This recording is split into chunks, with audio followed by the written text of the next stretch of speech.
मतलब पूरी मैनू हिस्टरी दे विच किसी जगह ते फरिश्ते भी फिक्स ने ना, फरिश्ते क्वेश्चन नहीं कर सकते, उन्होंने ऑर्डर है, उन्होंने ऑर्डर नू ओबे करने। लेकिन ये भी हिस्टरी च आया अज़हर साहब के एक दफा जेड़ा मलाइका दे सरदार नू जिब्राइल अमीन ने अल्लाह करीम अगे ना एक क्वेश्चन पुट करता, हुक्म होया तो हुक्म दे जवाब जो क्या किया, क्वेश्चन करता, जद के ना एक किधर होर होया। और क्वेश्चन क्या होया, हुक्म क्या होया सी कि इस बस्ती नू ना थल्लियों हथ पा और बुलंदी दे लिया के ना इन पूरी नू गर्क कर दे। तो ओ जिब्राइल अलैहिस्सलाम ने कहा अल्लाह जी मैं तो चले हूं, लेकिन ना फर्स्ट टाइम होया उन्हें क्या मालिक उस बस्ती च एक बंदा है कि जिन्हों मैं पलक झपकदिया भी तेरी याद तो गाफल नहीं तकिया, कि अख झपकने तकन भी ना मैं उसकी पूरी जिंदगी च नहीं देखा कोई तेरी याद तो गाफल होया हुआ। तस्बीह, नमाज, इबादत, इहदे अलावा उसका काम ही कोई नहीं है। तो अल्लाह करीम ने जिब्राइल नू कहा भी ओ नऊज़ बिल्लाह, मिस्टेक हो चली थी यार, मैंने तो पता ही नहीं सी, नऊज़ बिल्लाह ये तो हो ही नहीं सकता।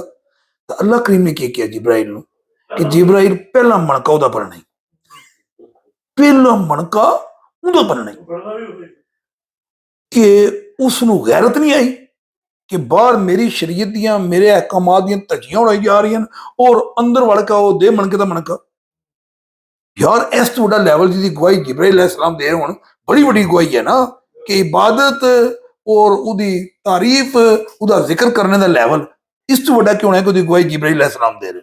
तो उहदे बारे च अल्लाह ने कहा कि उहदा मनका सब तो पहला पढ़ना। ये वाकया साढ़े तक कित्थों आया, ये भी तहकीक होनी चाहिए ना। ये वाकया साढ़े तक आया हदीस कुदसी सहीहैन दी, नबी करीम सल्लल्लाहु अलैहि वसल्लम को कुरान तो बाद जी दूसरी अथेंटिक चीज है ना वो हदीस कुदसी है, और इसनू सारे मनते भी है। दूसरी ये भी कुरान तो बाद दूसरी हदीस है कि रोज़े क़यामत जो मैदान लगना है ना, तो अल्लाह करीम ने अनाउंस करना है कि सब तो पहला बेनमाजियां अगे लैवो। ये ऐलान होना नहीं, ये ऐलान होना है कि जितना भी दानी है ना सब तो पहला उन्होंने अगे लियाओ, जितने शराबी ना, जितने चोर हैं, जितने जुआरी हैं, इन्होंने अगे लियाओ। नहीं, हदीस कुछ पता लग गया कि अल्लाह पाक ने सिर्फ कहना कि सब तो पहला ना त्रै कैटेगरियां अगे आ जाओ, बाकी सारी मखलूक जी है ना वो खलो जाओ। एक मौलवी अगे आ जाए आलमे दीन, एक शहीद अगे आ जाए, ठीक है, और तीसरा सखी अगे आ जाए। ये तीन अगे आ गए बाबू जी, अल्लाह करीम पूछेगा दसो भाई कैसा टाइम गुजार का है, क्या किया आलमे दीन कहेगा मालिक तेरे दीन का इलम सीखिया और लोगों को सिखाया तेरी रजा वास्ते। दूआ कहेगा मालिक मैं लड़िया और अपनी जान दी है तेरी रजा वास्ते। तीजा कहेगा तू माल दिता सी अल्लाह जी, तो मैं मौका च वंडिया लोगों ने खुआया तेरी रजा वास्ते। अल्लाह करीम कहेंगे पहली गल तिने सही कर देन पे, दूसरी झूठ मार देन पे कि मेरी रजा वास्ते ना। इन्होंने ना तो कुकड़े कड़े लंबे, इन्होंने दुनिया तय अपनी ना चतुराहट वास्ते अपने नाम वास्ते किया।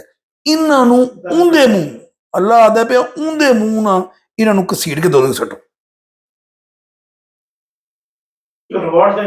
ऊंदे मूंह पता की है बाबू जी, जिसले बंदे घसीटोगे ना ट्राई करेगा मेरा मुंह उपर रवे।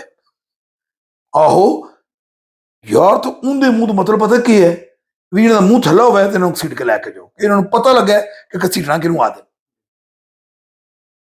ਇਹ ਦੋ गल्लां किदियां अल्लाह दी। तुसां ने सिर्फ एक काम करना है, तहकीक करनी है भी ये दो गल्लां वाकई सच्चियां, ठीक हो गई। तो अगर तुम तहकीक कर लो ये दो